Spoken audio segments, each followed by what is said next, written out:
My name is Trinity Alvarez, 29 years old. I'm buried in spreadsheets when the pounding on my door starts. Not knocking, pounding, the side of the fist kind that makes the cheap wood rattle in its frame. Just a second, I call, but the hammering continues. On my laptop, Mr. Rosenberg from Wilson Financial waits patiently, silver-rimmed glasses catching the light as he points to a pie chart labeled Asset Allocation Plan. $620,000 fills half the screen. The numbers still don't feel real, even after 3 weeks of knowing. Ms. Alvarez, should we proceed with this allocation? He asks gently. Sorry, someone's at my door. Can you give me 5 minutes? The pounding escalates. Desperate, insistent. I hurry across the worn carpet, irritation prickling my neck. This Zoom took weeks to schedule. The timing couldn't be worse. I swing the door open, and there she is, my sister Catalina, mascara streaked, chest heaving like she sprinted up all 4 flights. Trinity, she gasps, grabbing my forearm. Eric's business, it failed. Completely. He owes $200,000 to investors. They're threatening to sue. We'll lose the house. We'll lose everything. Kat, I begin, but she pushes past me, the scent of expensive perfume flooding my small apartment. She steps into the glow of my laptop screen and freezes. Her eyes lock on Mr. Rosenberg's face in one corner, then on the pie chart dominating the display. I watch the transformation, panic dissolving into something colder, calculation sliding into place like a blade. You, she whispers, eyes narrowing. You won the lottery? Mr. Rosenberg's voice floats from the speakers, alarmed. Ms. Alvarez? I need to go, I say quickly, fumbling the trackpad. I close the laptop, too late. You were going to hide this? Catalina's voice rises, raw and accusing. Hide this while my family is falling apart? It just happened, I manage. 3 weeks ago. I was waiting to tell everyone until you protected it from us? The tears are gone now. Her face has hardened into something I recognize from childhood but never named. Entitlement polished to a sheen. My God, Trinity, we're about to lose everything, and you're sitting on a fortune? It's not that simple. I have plans. I have debt. Plans? Her laugh is small and ugly. What? Your retirement? She snatches her purse from the chair back. Unbelievable. The door slams so hard my framed accounting certificate rattles on the wall. I stand there, heart pounding, the apartment suddenly too quiet, too small. The phone buzzes on the table, probably Mr. Rosenberg, but I can't move. Instead, a memory walks in like it has a key. I'm 14, begging for piano lessons. Mom's regretful smile. Too expensive, mija. 3 months later, delivery men wedge a gleaming upright through our front door. For Catalina, Mom says, not meeting my eyes. At 16, I save tips from the diner for a rusted Toyota that coughs smoke. The same month, Dad surprises Catalina with a brand new Honda. Your sister isn't a hard worker like you, he explains. She needs the help. My phone rings. Catalina. I answer. Kat, listen. Mom and Dad know, she says, her voice flat as a judge's gavel. They want to see you. I was going to tell everyone. I just needed... Tomorrow night, 7. She hangs up. I stand there with the phone pressed to my ear until the call timer blinks out. 3 weeks of careful planning. Student loans zeroed, a modest house with a yard, the CPA certification courses that push my career from stable to sovereign, all of it threatened by a 20-second glimpse at my screen. A small hard part of me isn't surprised. Of course Catalina would find a way to make my windfall about her. Of course my parents would take her side. Some patterns calcify into architecture. You only discover them when you walk into the wall. I reopen my laptop. Mr. Rosenberg's face reappears, pinched with concern. Miss Alvarez, are you all right? No, I say, surprised that my voice sounds steady. But let's finish setting up the accounts anyway. I think I'm going to need every protection I can get. We proceed line by line. Beneficiary designations, trusts, a separate high-yield account, a modest emergency fund. My brain splits into 2 rooms, one doing math, the other bracing for a storm I've weathered my whole life. At 6 a.m., my phone pings. Kat, Mom needs to talk to you. Call her. I don't. Not yet. Coffee first. A clean kitchen counter visible above a stack of color-coded folders. What do you say? Sorry I won the lottery and didn't immediately offer to solve all your problems? By 9, my mother's name flashes on the screen. I inhale once, answer. Trinity, she says, voice clipped, not worried, not curious, cold, like I've been caught stealing. How could you treat your sister that way, after everything this family has done for you? What? I say, the coffee turning to chalk in my throat. She burst into my apartment during a work meeting. She saw something she wasn't supposed to see yet. Don't lie, she snaps. Catalina told us everything. What exactly did she tell you? That you humiliated her, Mom says. The judgment poured smooth. That you flaunted your money while she begged for help. The word splinters. I look up at my wall. The degree I paid for, the certificate I earned, the cheap frame cataloged like evidence in my own life. Tomorrow night, 7 o'clock, she continues, unyielding. Morton's Steakhouse. Your father and I need to talk to you about how you treated Catalina. You will be there. Mom! 7, don't be late, she hangs up. I lower the phone to the table and grip its edges until my knuckles blanch. Then I dial Lauren. 3 years my colleague, my quiet witness. The only person who's seen what my family is like up close. They're lying about me, I say after a breathless summary. They're calling a tribunal. It's a trap, Lauren says. They're going to corner you. I know. The strange thing is, I do. For once, I can see the pattern as clearly as I see the numbers in a ledger. But they're rewriting me. I have to set the record straight. Remember, she says, voice steady. No is a complete sentence. The next evening, I arrive 10 minutes early. The host leads me to a private room where my parents and Catalina sit on one side of the table like a panel. No one stands. No one smiles. The waiter appears. My father waves him away. We'll order later. I can't believe you would treat your sister this way, my father begins, after everything. I treated her? The words slip out before I can stop them. She stormed into my apartment. Don't lie, my mother says. Eric owes $200,000. This is life or death. Catalina stares at the tablecloth. One carefully timed tear is released. I wasn't going to hide the money forever, I say, forcing my voice to stay even. I just needed time to set everything up properly. My father leans forward, eyes hard. We've discussed it. You will give your sister $310,000.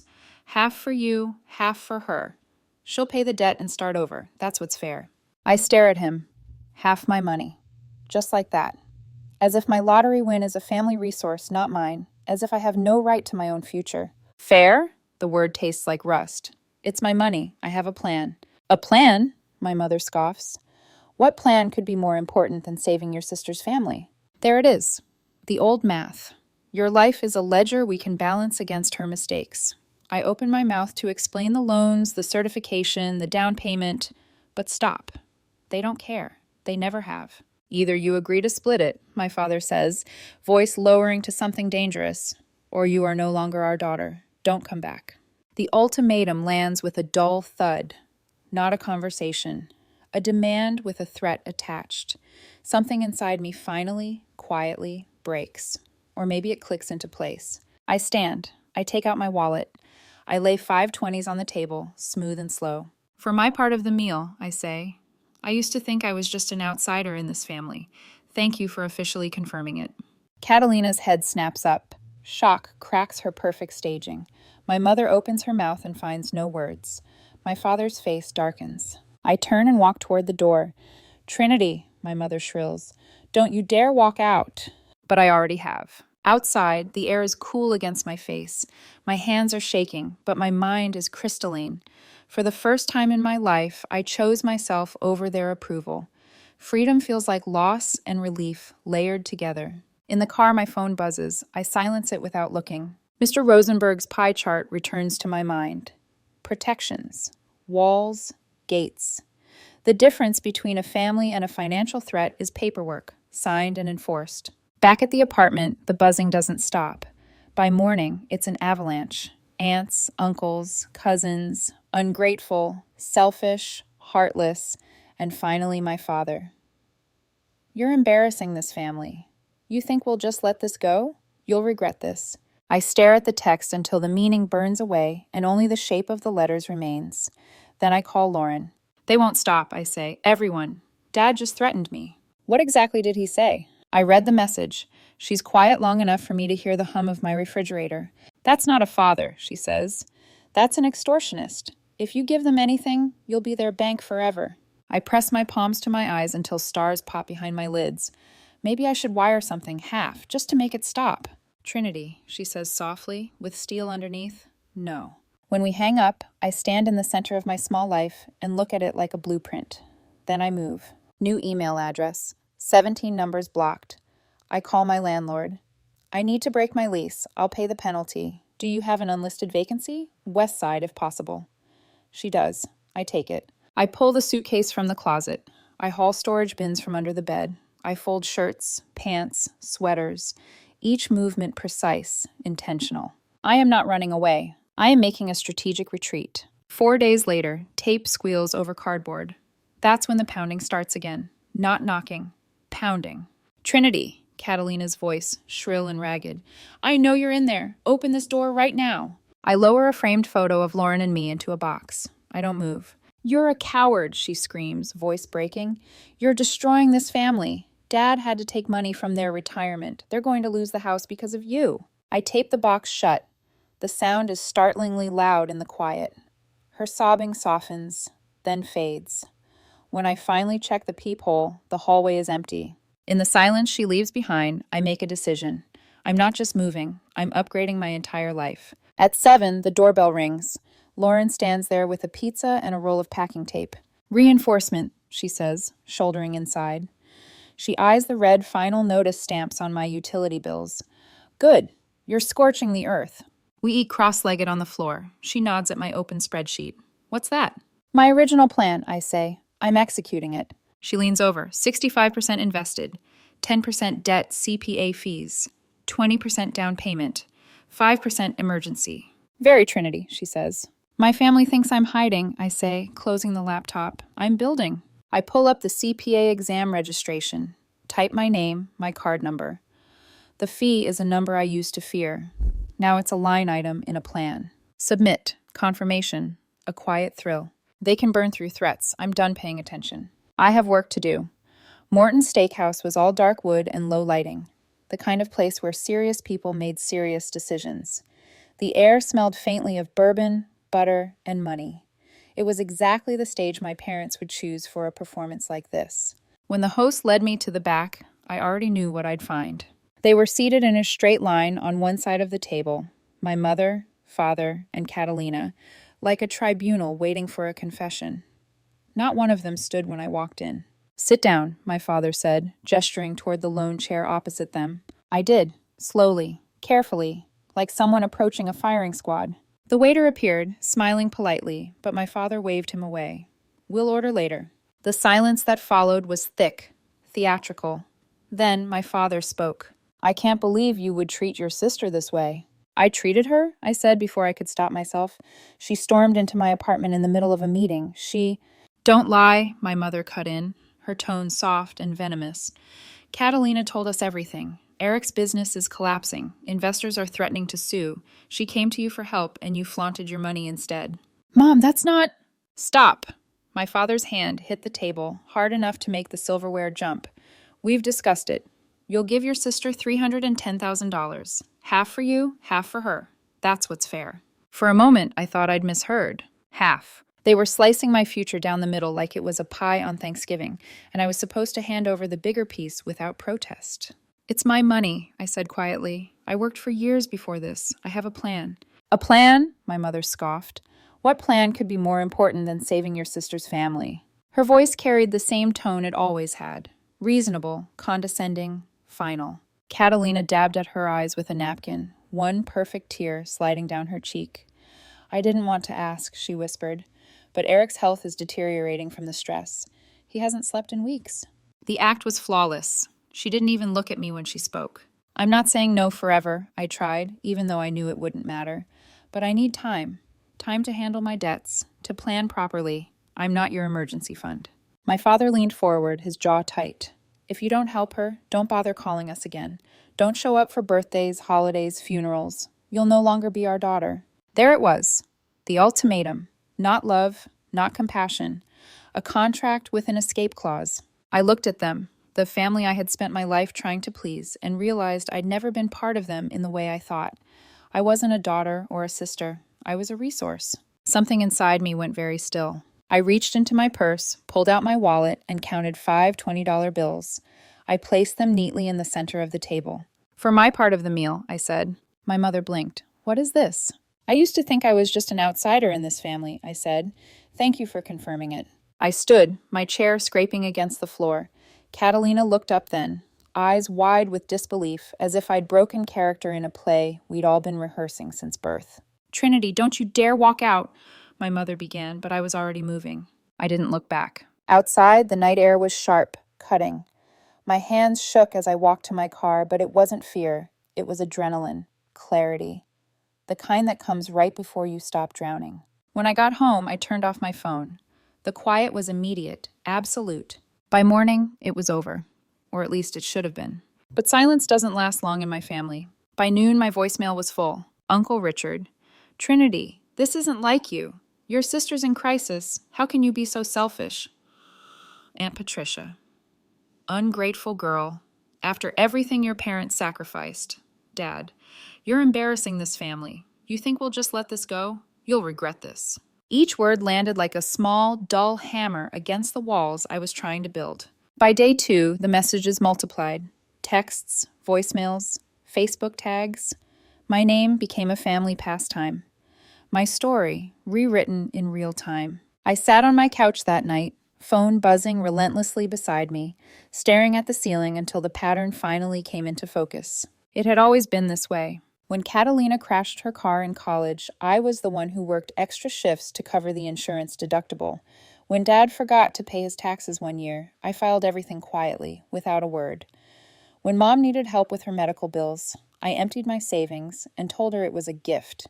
It had never been about love. It was about utility. They only valued me when I was fixing them. So I made my first real decision. I dialed my landlord.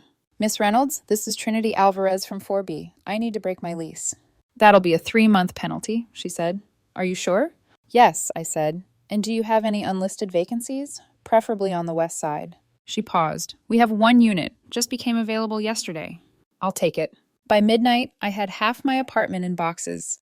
Each item I packed felt like a quiet rebellion, folding my clothes into independence, taping cardboard over guilt. I wasn't running away. I was relocating my peace. 4 days later, I was sealing the final box when the pounding started. Not knocking, pounding. Trinity, Catalina's voice, ragged and furious. Open this door right now. I froze, one hand on the box cutter.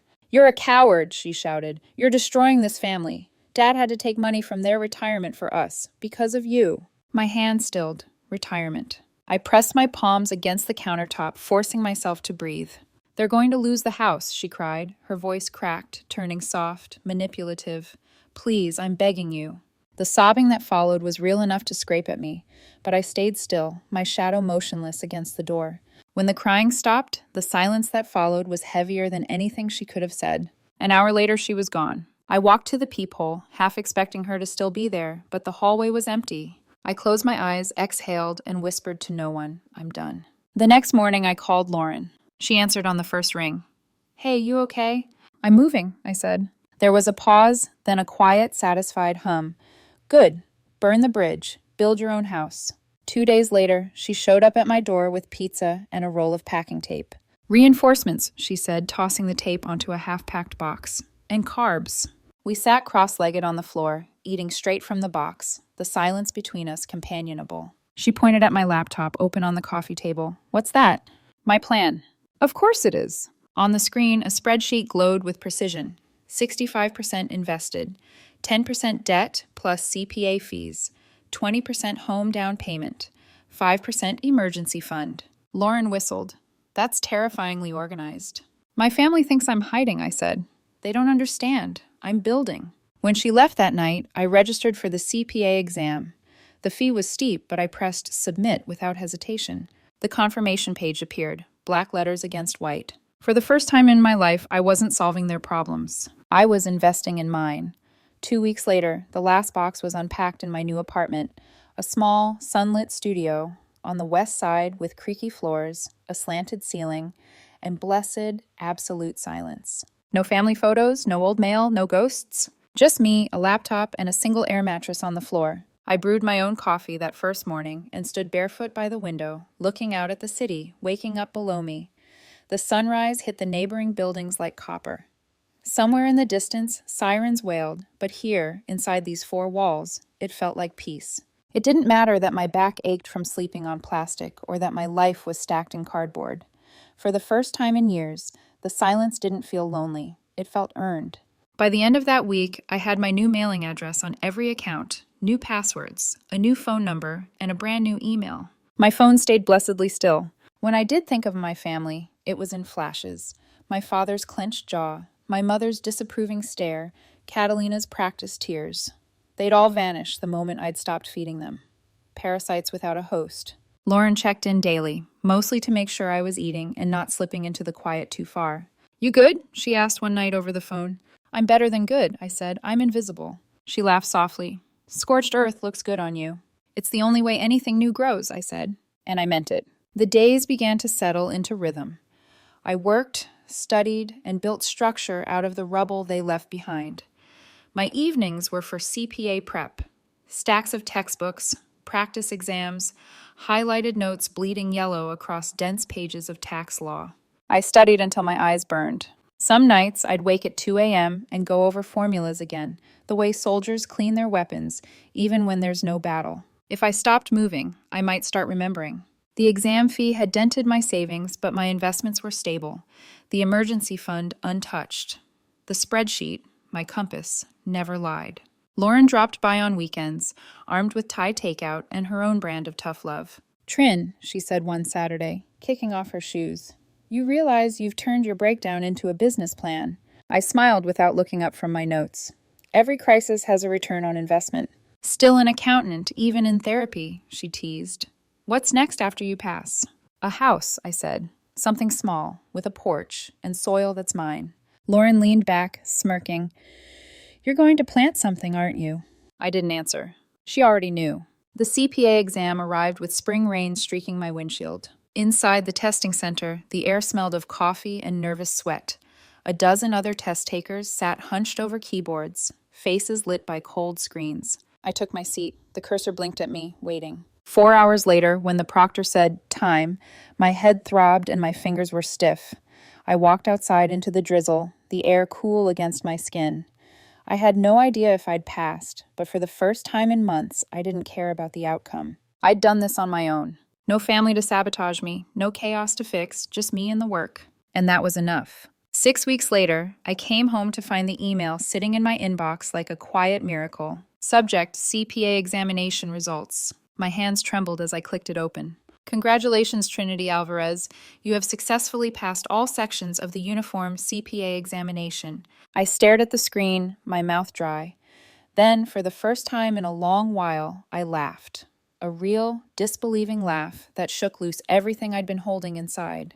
When I finally stopped, I realized I was crying too. Happy tears. For once, I wasn't crying over loss. I was crying over gain, over something that was wholly mine. That same day, my company's CFO emailed me. Subject: promotion discussion. "Trinity, congratulations on your CPA certification. This, combined with your consistent performance, warrants recognition. Please see me this afternoon to discuss your promotion to senior accountant, effective next month." I pressed my palm over my eyes, feeling something warm and electric surge through me. 2 victories in one day, both earned, not given. Not demanded, not taken. Earned. 3 months later, I was standing on the porch of a modest 2-bedroom bungalow with peeling green shutters. The realtor smiled as she handed me the keys. "Congratulations, Ms. Alvarez, you're officially a homeowner." I took the keys in both hands, running my thumb along the jagged edges. $124,000, down, 15-year mortgage, exactly as my spreadsheet had forecasted 18 months ago. "Thank you," I said, my voice thick. That evening, I planted purple and yellow pansies along the front walk. The soil was cool and damp between my fingers. The smell of earth grounded me in a way no therapist ever had. When I finished, I sat on the porch steps, wine glass balanced on my knee, and watched the sun dip below the rooftops. The world looked exactly the same as it always had. Only I was different. My phone, resting on the porch beside me, stayed still. No missed calls, no demands, no guilt disguised as concern. Just silence, peace. What I didn't know, what I couldn't have known, was that miles away, my parents were signing papers of their own. At that very moment, they sat at the dining room table, the same table where we'd once eaten Sunday dinners, pen in hand, signing away the equity in their home. The broker's voice was polite, professional. $200,000 is a substantial loan. Are you certain this is necessary? My father's answer was firm. Our daughter needs help. Her husband's business failed. Catalina watched in silence, eyes red-rimmed but dry. They thought they were saving their family name. They thought they were doing what parents should. They had no idea they were handing a blank check to a man who didn't own a business, only debts, lies, and a gambling problem deep enough to drown them all.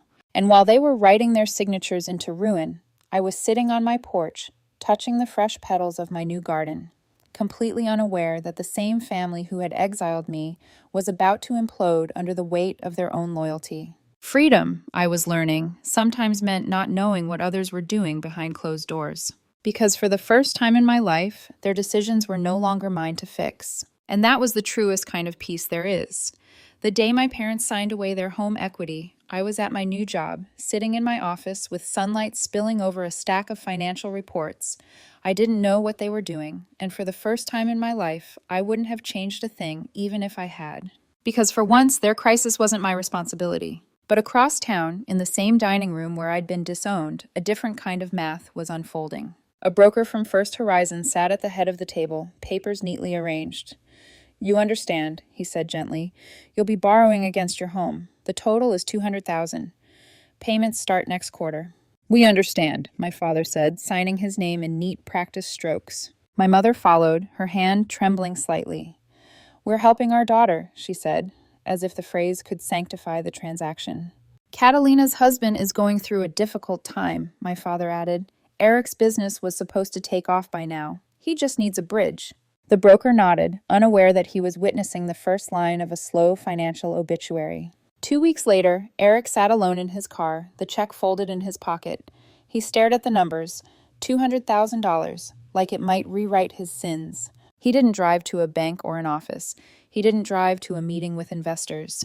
He drove to a liquor store first, then to a parking lot behind an old strip mall. There, he dialed a number he'd memorized. I've got it, he said into the phone. All of it. We're square now, right? The voice that answered was smooth, indifferent. Square on the principle. You still owe interest. What? You said... You missed 3 payments, Eric. Our patience costs extra. His hand shook. I can't get more. My in-laws...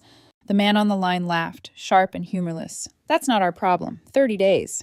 The line went dead. The next month, my father opened his front door to 2 men he didn't recognize. Mr. Alvarez? The taller one asked pleasantly. A tattoo crept up his neck like ivy. We're here on behalf of Eric Torres. Eric? My father said, confused. He's my son-in-law. What's this about? May we come in? They didn't wait for an answer. My mother stood frozen as they entered the living room, glancing at the framed photos on the wall. Birthdays, graduations, Catalina's wedding. The man with the scar running through his eyebrow picked up one of the photos, studied it, then held it out to my mother. Nice family, he said. When she reached for it, it slipped. The glass shattered on the floor. Eric told you he needed money for his business, the man continued, that he was paying off investors. Yes, my father said slowly. We helped him. That's funny. The tattooed man smiled without warmth. Because Eric doesn't have a business. He has a gambling problem. Blackjack, sports betting, online poker. He's been one of our best clients. My father's face drained of color. No, he said weakly. That's impossible. My daughter. Oh, she knew about the money, the scarred man said, but not about where it went. My mother's knees gave out. She caught herself on the table edge. He told us it was for a business. Then I guess he told you what you needed to hear. The taller man took a step closer, lowering his voice. Eric owes another $150. We'll give him 30 days.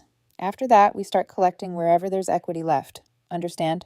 They left as quietly as they'd come, the echo of their footsteps outlasting their shadows. My mother sank into a chair, staring at the broken photo frame. Catalina's wedding picture looked back up at her from the shards. Across town, Catalina was tearing through Eric's home office. Drawers slammed, papers flew. Her hair stuck to her cheeks with sweat and tears. When she pulled open the cabinet beneath the water heater, she found them. A stack of envelopes, crumpled bank statements, and credit card bills. She sat on the floor and read each one.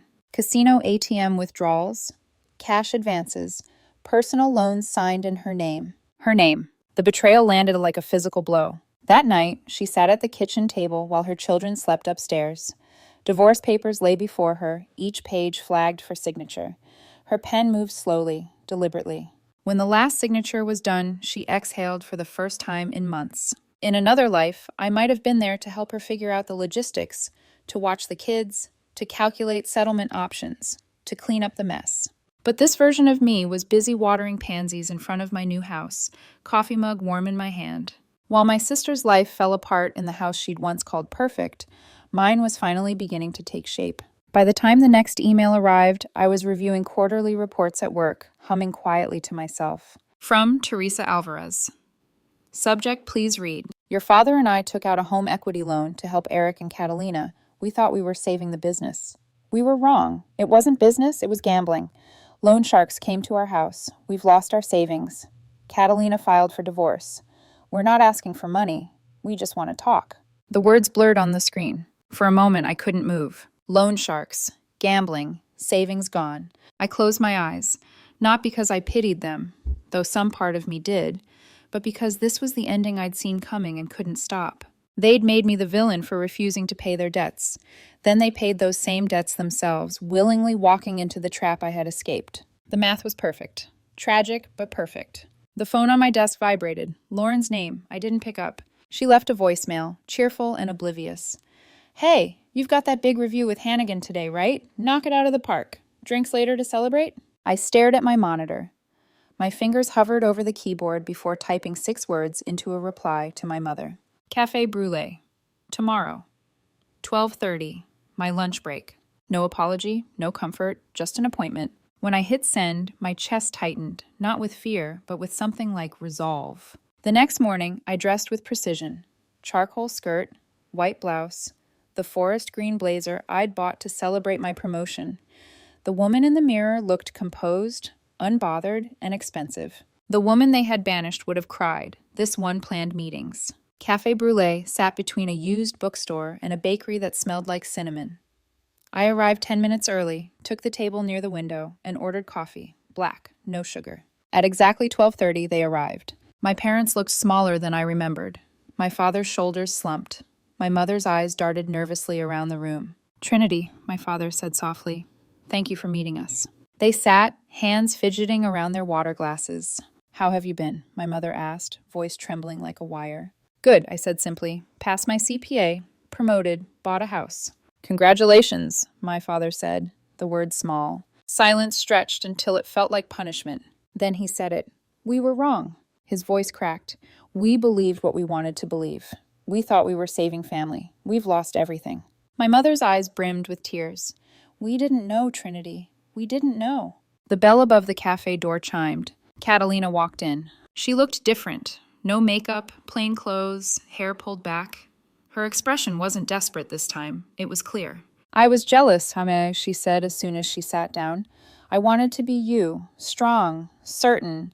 I lied because I couldn't admit that Eric's failure was my own. And now, she took a deep breath. Now I'm a single mom, working double shifts. And for the first time, I understand what you carried all those years. I listened. Not out of anger, not even out of pity, but with the detached focus of someone who finally sees a cycle from the outside. I'm glad you're getting help, I said quietly. They all stared at me, waiting. For what? I don't know. Forgiveness? Money? A savior? My lunch break is over, I said, placing a $5 bill beside my empty cup. Their eyes widened. I have to get back to work. And I stood. When I stepped outside, the afternoon light was bright, almost too bright. I walked down the street, the sound of the cafe fading behind me. For the first time in my life, I didn't feel like I was leaving something behind. I was walking towards something entirely my own. That afternoon, I didn't go straight back to the office. I walked instead, past storefronts and the cafe's glass windows, past people laughing over late lunches, past the noise of ordinary life that didn't feel like mine yet. The sky was a hard, cloudless blue, the kind of color you get only after a storm has wrung everything clean. When I finally reached my office building, I paused outside the revolving door, watching my reflection in the glass. I looked calm, professional, composed. No one would have guessed that an hour ago I'd faced my family's collapse across a coffee cup, Inside, I rode the elevator to my floor, stepped into the quiet hum of productivity, and slipped back into my routine as if nothing had happened. Emails, spreadsheets, projections. Numbers didn't judge. Numbers didn't lie. Numbers stayed where you put them. It was almost comforting. That night, though, the silence of my house felt heavier than usual. I poured a glass of wine and sat on my porch, watching the faint glint of headlights slide down the street. The air was warm. My pansies had begun to bloom again. I thought about what had happened at the cafe, how my parents' voices had cracked, how Catalina's eyes had finally looked honest. I should have felt vindicated. Instead, all I felt was tired. They hadn't meant to ruin me. They'd just never learned another way to live. They mistook dependence for love and sacrifice for duty. I used to think cutting them off was an act of cruelty. Now I understood it had been mercy. By taking away their ability to use me, I'd force them to see themselves clearly for the first time. And clarity is the cruelest accountant of all. A week later, I got a text from Lauren. Lauren, you free tonight? I owe you dinner for surviving family week. I smiled and replied, me, only if you're buying the good wine. That night, over Thai food, she listened as I told her everything. The HELOC, the gambling, the divorce, the cafe meeting. She shook her head slowly. You did the only thing you could. You protected your peace. That's what boundaries are supposed to do. Protect what's sacred. Feels strange, I admitted. Winning and losing at the same time. Lauren smiled faintly. That's adulthood. You stop waiting for clean victories. We clinked glasses. The wine tasted sharper than usual. Months passed. Life settled into its new rhythm. Predictable, steady, mine. Catalina sent a short message in early spring. Catalina, started a new job. Floral shop downtown. Kids are good. Just wanted you to know. No request, no apology, just information. I replied. Me, I'm glad. Keep going. It wasn't reconciliation, but it was something gentler. The first page of a new ledger that didn't need to balance perfectly. By summer, the headlines in my life were quieter ones. Client promotions, audit deadlines, a small garden that actually thrived. And then, almost exactly a year to the day since that first knock on my door, a message popped into my inbox. From Business Journal of the Carolinas. Subject, interview request, Women in Finance series. The reporter wanted to profile me, the lottery winner who turned a windfall into a disciplined career path instead of a cautionary tale. During the interview, she asked a question that caught me off guard. You could have walked away from finance entirely, she said. Why stay in a field that reminds you so much of what you escaped? I thought for a moment before answering. Because numbers can't lie, I said. People can, families can, but numbers, they tell you exactly where things stand. And when you finally stop lying to yourself, the rest of life gets easier to read. She scribbled it down, smiling like she'd found her pull quote. But for me, it wasn't a soundbite. It was the truest thing I'd ever said. When the article came out, my inbox flooded. Clients, coworkers, even old classmates congratulating me. Among them was one message I didn't expect. From Catalina Alvarez. Subject, the article. I read your story. You sounded like yourself again. The kids showed it to me. They're proud of their aunt. Thank you for the 529 accounts. I know it was you. I stared at the screen for a long time before typing back. You don't have to thank me. Just make sure they have the kind of life neither of us did. Her reply came 5 minutes later. Working on it. That was all. And somehow it was enough. Years folded into one another after that. By 35, I had earned my MBA. By 36, I was promoted to accounting manager. My name etched neatly on the glass door of my office, Trinity Alvarez. On quiet evenings, I sometimes found myself looking at the framed copy of my grandmother's trust, the one that had once ignited all this chaos. I used to hate that phrase, to be distributed as she sees fit. Now I smiled at it, because maybe that was the point. Maybe Grandma had meant to leave a test, disguised as inheritance, to see which of us would learn what fit really meant. Catalina learned late, but she learned. And my parents? They lived more modestly now, their debts slowly chipping away with each passing year. They called occasionally, not to ask for money, but to wish me happy birthday or to invite me for dinner. Sometimes I went, sometimes I didn't. Forgiveness doesn't mean reunion. Sometimes it just means you stop keeping score. One Sunday morning, I was trimming the plants by my front walk when a familiar car pulled into the driveway. Catalina stepped out, followed by two kids racing toward me, their laughter filling the air. Aunt Trinity, they shouted, barreling into my legs. I looked up. Catalina stood there smiling, tired but genuine. They saw your article in the business journal, she said. They've been telling everyone at school that their aunt's famous. Hardly famous, I said, laughing. Successful then, she said softly. There was no bitterness in her tone this time, just quiet respect. Thank you for having us over, she added. I nodded. Any time. Inside, the house smelled like coffee and lavender, the same scent that used to remind me of peace. It still did. We sat around the kitchen table, the kids chattering about soccer and school projects. Catalina's eyes wandered to the framed certificate on the wall. CPA license. Trinity Alvarez. You did it right, she said finally. I looked at her, really looked at her, and saw not the sister who had betrayed me, but the woman who had survived the consequences of her choices. You're doing it right now, I said. She smiled, small, sad, but real. We didn't need to say more, because this was the closure I hadn't known I was waiting for. Not an apology, not a reconciliation, but proof that the cycle could end here, with us. For once, love didn't look like sacrifice. It looked like respect. 5 years later, I still remember the sound of that knock, the one that started everything. But now, the memory feels distant, like hearing thunder from a storm that's long since passed. My life looks different now. It feels different too. The nameplate on my office door reads, Trinity Alvarez, Accounting Manager. The desk inside is neat, predictable. The view from the 10th floor stretches over Raleigh's skyline, the same city that once felt too big for me. It fits now. On the wall hangs a new diploma, MBA, University of North Carolina. I earned it in night classes after work. 3 years of exhaustion balanced against purpose. The CPA license sits beside it, the symbol of everything I built after walking out of that steakhouse. Numbers still bring me peace. They always will. But the bigger difference is this. I'm no longer counting just dollars. I'm counting time, choices, boundaries. Each one compounds quietly. On Friday evenings, I walk out of the office and drive home to a modest brick house with white trim and a front porch wrapped in ivy. My garden greets me with color, lavender, lilies, and the same purple and yellow pansies I planted my first night here. I pour a glass of wine, sit on the steps, and watch the neighborhood kids ride their bikes down the hill. It's not the life I imagined when I first held that lottery check, but it's better. Because this one is sustainable. This one doesn't cost me pieces of myself to maintain. One afternoon, my inbox pings with a message from the Business Journal of the Carolinas. They want to do a follow-up interview. The headline from 5 years ago had surprised me back then. The accountant who walked away from a fortune and found something worth more. I open the email and read the reporter's new question. What's your secret to long-term success, Ms. Alvarez? I smile. Then I type back. Patience, discipline, knowing when to stop investing in losses. Send. That evening, my phone buzzes. A text from Catalina. Catalina, dropping the kids at Mom's Saturday.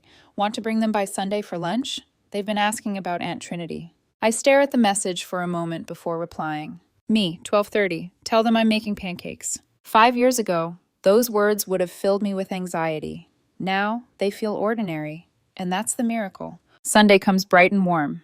The doorbell rings at noon, followed by 2 small voices yelling, Aunt Trinity!